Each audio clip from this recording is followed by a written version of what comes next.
প্রিয় দর্শক, আপনারা দেখছেন হ্যালো মাদারীপুর। আপনাদের সাথে আছি আমি নাইম। প্রিয় দর্শক, আজকে আমি আপনাদেরকে নিয়ে আসছি মহামানব শ্রী শ্রী গণেশ পাগল এর কুম্ভ মেলায়। স্থানটি হচ্ছে মাদারীপুর রাজুর উপজেলার কদমবাড়ি দিঘির পাড় মহামানব শ্রী শ্রী গণেশ পাগল সেবাশ্রম বাড়ি। আজ থেকে শুরু হয়েছে 3 দিন ব্যাপী কুম্ভ মেলা বা গণেশ পাগলের মেলা। 167 একর জমিতে উপমহাদেশের অন্যতম 150 বছরের ঐতিহাসিক কুম্ভ মেলা অনুষ্ঠিত হয়।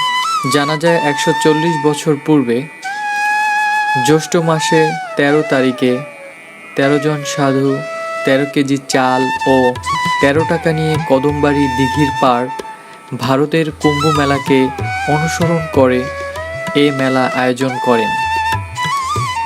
সেই থেকে গণেশ পাগল সেবাশ্রমে এই মেলা অনুষ্ঠিত হয়ে আসছে। গণেশ পাগল, ওই দেখ গণেশ পাগল মেলা মেলাইছে, ওই দেখ গণেশ পাগল মেলা মেলাইছে। লাখে লাখে ভক্তবৃন্দ ছুটিয়া আসিতেছে গণেশ পাগল, ওই দেখ গণেশ পাগল মেলা মেলাইছে, ওই দেখ গণেশ পাগল মেলা মেলাইছে।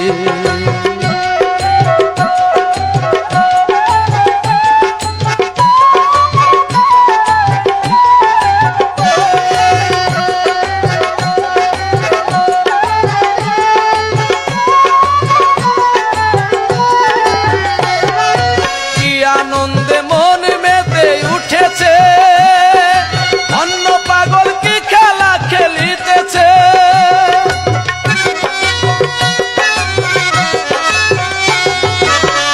আনন্দে মন মেতে উঠেছে, অন্য পাগল কি খেলা খেলিতেছে।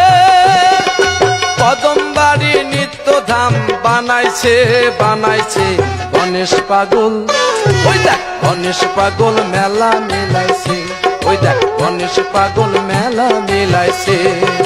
লাখে লাখে ভক্তবৃন্দ ছুটিয়া আসিতেছে গণেশ পাগল, ওই দেখ গণেশ পাগল মেলা মেলাইছে, ওই দেখ গণেশ পাগল মেলা মেলাইছে।